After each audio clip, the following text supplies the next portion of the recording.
Hello and welcome to Monday Musings with Sarah. I am Sara R. Turnquist, clean historical romance author of 24 novels and novellas, and I am so excited that you are here.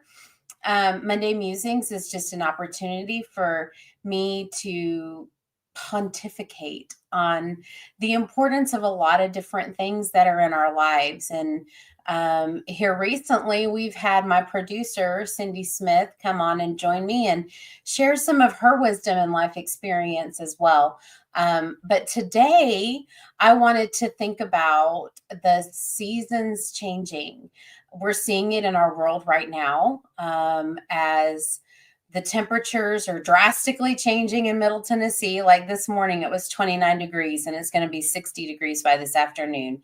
But we see it get hot and then cold and then warm and then snowing. It's a bit of a weather roller coaster here.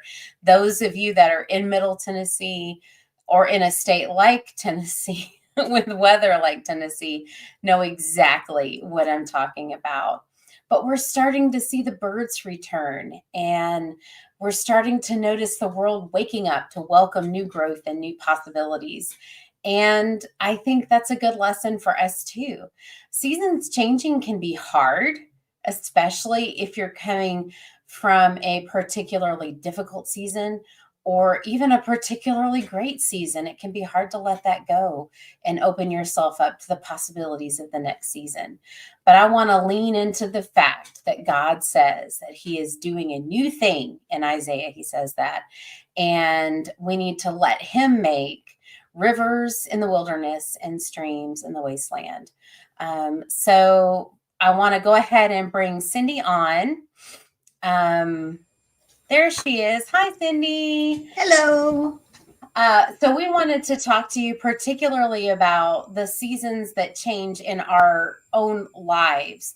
There are, I'll say, a couple of different ways to divide the year into seasons. And Cindy and I take slightly different approaches in our planning. So for planning and goal setting purposes, I divide the year into quarters by the calendar, like 3 months at a time. So January to March, April to June, July to September, October to December. But what about you, Cindy? How do you divide up the year? Yeah, I divide more by I think they call it the meteorological season. So, like, winter is December, January, February, spring starts March, April, May. So that's how I set up my seasons, or how I think of my year. Because Yeah.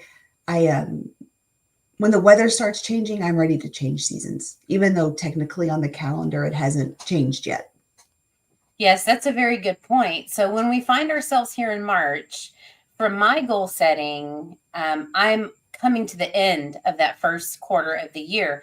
And Cindy has been really excited that March is the beginning of the next season for her as far as planning goes.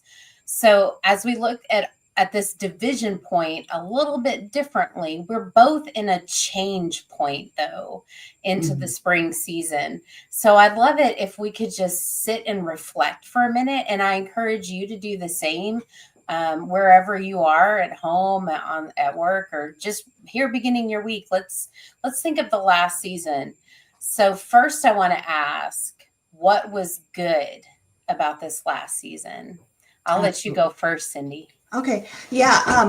I love, well, for me, then Christmas started the last season. And I love the beginning of December. I love my foot fell asleep. So that's why I was moving. I'm sorry. um, I loved getting the house decorated for Christmas. I Mm, loved having my daughter come home.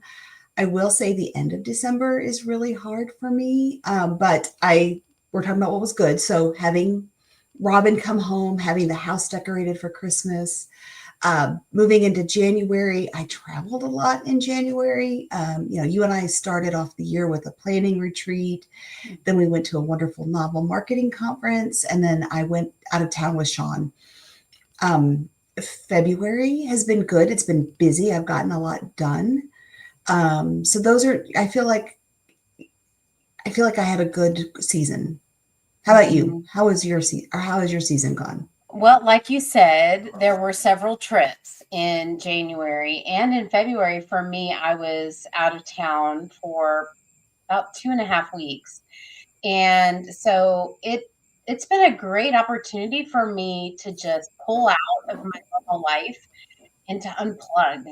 Not only did the planning give me an opportunity to take like an eagle eye view of the year and of the next season, but really to just unplug and disconnect from work and rest and have fun. I don't ever do that. We've talked No, about you don't. more on Monday Musings, how I always have my laptop with me and I'm always pulling it out to get this thing done or this thing done. And I'm always thinking about my to do list. So this last season really taught me what it looks like to truly unplug and how valuable that is. And And also, I'm really happy you got to do that. I'm very happy that you got to do that. yeah, thanks. Me too. It was something I didn't know that I needed so much. In this last quarter, I celebrated another year on this earth as well. I'm not going to say how many, but in January, I celebrated another birthday. So that was a wonderful thing that happened this season. But as we reflect, I think there's a place to sit and reflect also on what was challenging, not to necessarily just dwell there, but I think it's okay to recognize what was challenging and what did we struggle with. And I'll go ahead and start Yeah. this question. Um, as those of you that follow me know that I do suffer with SAD, seasonal affective disorder.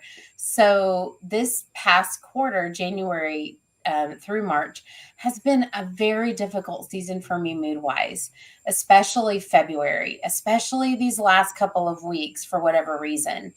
But coming out of that struggle, which I feel like I'm still at the tail end of it, but I am choosing to be grateful for the care team that I have and the support system that has just rallied around me and kind of pulled me out of this thick mud that my mood was in. Um, but the unplugging from the work, as great as it was, the between the mood and the unplugging from the work, it has kind of brought me around to a place where I'm struggling a bit to return to writing. I know the words will come, but for whatever reason, they're not coming right now. So I am learning to be patient with myself, which is very hard. I am not a very patient person. Maybe God is teaching me about patience right now. That is something I need to think about. But what about you, Cindy? What I alluded to with December, the end of December after Christmas, like the week after Christmas, and usually the first week or two of January is really a blue time for me. I don't know if it's just the kind of the letdown from having all the decorations and doing the parties and or just what, but I just find I always have a kind of a dip in my mood then. And then to January's gray. January's gray Mm, here, so that does not help. And this year, my daughter got me a sad light to do light therapy with. And so I sat in front of that a lot, which did help. So also, just for February, I feel like I've been chasing my tail. I feel like this last month I've just been chasing my tail. So I'm doing a lot and I'm getting things marked off of my list, but I don't feel like anything's accomplished. There's not anything I can look at and say, okay, that's done. I can put it's the next stage is on my to-do list of what I need to do. So mm. it was hard. Yeah. I want to take a second and just say that I'm so glad that we are talking about SAD. I think more people struggle with it than talk about it. There Mm. is still somewhat of a stigma attached to mental health and more to mental health challenges. And I think that depressive issues can be so isolating, but you are far from alone. You are Yeah. far from alone, friends, those of you that are suffering alongside of us. I think it's important for us to know that we can reach out. You can always reach out to me on my YouTube channel. You can message me through my website, and know that there is someone that understands and sees you where you are. And that's Yeah. not just me. God sees you where you are. He created you this way. He created you with certain challenges, and He has a purpose and something that He's going to do with all of that. I like to tell people that I'm solar powered because Yes. when it gets gray outside, I have to pull out my light as well. But I think our bodies are just made to thrive on sunlight. And so that Mhm. brings me to this next quarter, this next season, where the season just gets brighter. We get more sunlight. And we'll start with you, Cindy. What are you looking forward to in this next season? Well, I'm like you. I'm very solar powered. So I'm loving that like by 5:30 it's not dark. It's, Mhm. in January, like by 4:30 it's dark outside. So I like that it's lighter longer during when Mhm. we're awake. The day hasn't changed. It's our when it's like this coming weekend we are going to go on daylight savings time. I'm all for it. I'm like, let's just have the light a little bit longer. We are in the process of getting our house ready to sell. And our plan is by the middle of March to have our house on the market. We're wanting to move into town. I think I might have mentioned that last week. So I'm looking forward to looking at houses. I'm looking forward to finishing my novel. I wanted to have it finished by the end of March, but I don't know if I will, but that's okay. That's okay. I'm doing some other writing for some deadlines that I have with a ministry that I'm involved in. So I am writing, I'm just not working on my novel. And I'm looking forward to going to a planning retreat for the ministry that I'm involved in. We every year we have a retreat where we plan the next year, and I've never been part of a ministry before where we're also supportive. And one of our prayers is that we will be doing God's work, and we put aside our agendas and we do, so we're all seeking the Lord. And it's a wonderful time. And then we're going to do some more traveling. I love to travel. I like Yeah, we like to travel. I do too. I have found about myself that I need to get away, even if it's just for an overnight, about every 3 months. It just really helps me kind of reset. That's also a quarter kind of thing. So it helps me reset. It helps me step back. It helps me look at my, just like I did this. It's a smaller scale version of what happened for me in February.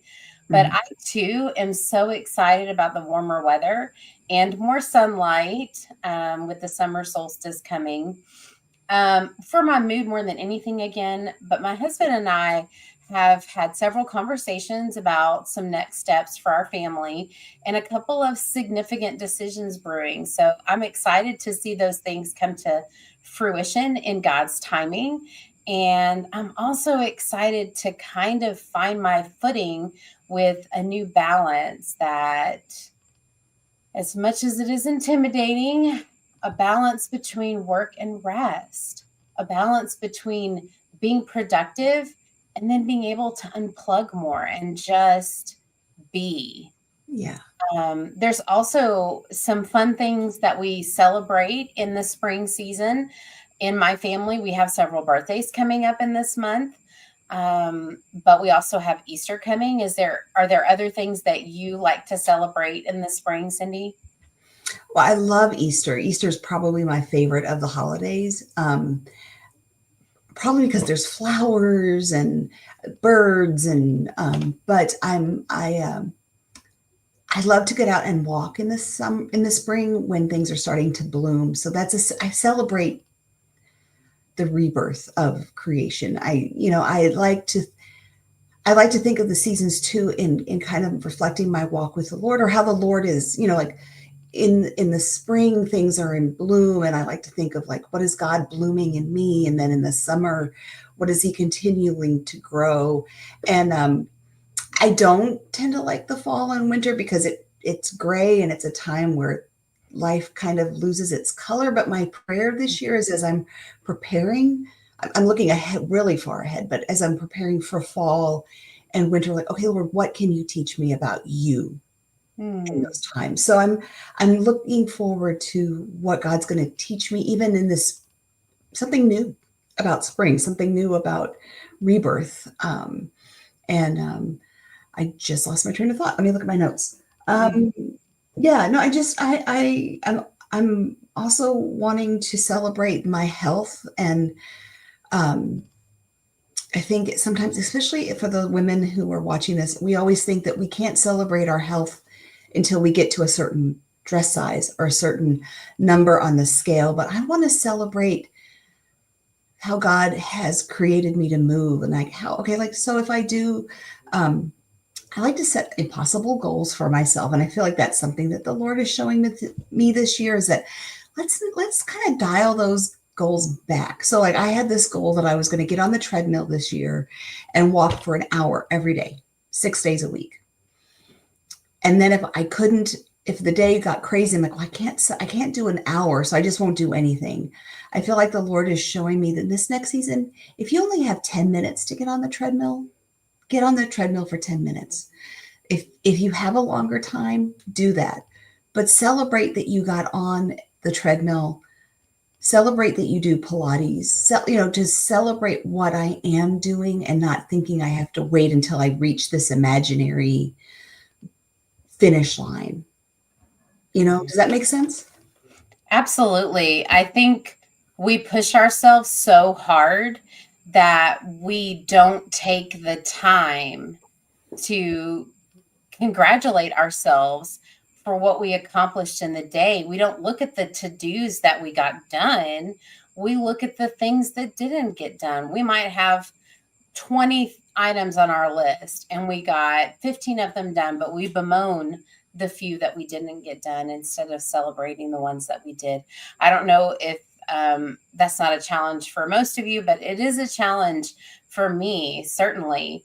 And I Mm, love that in our conversation, we're talking about, you're reflecting all the way back to December for your winter um, season.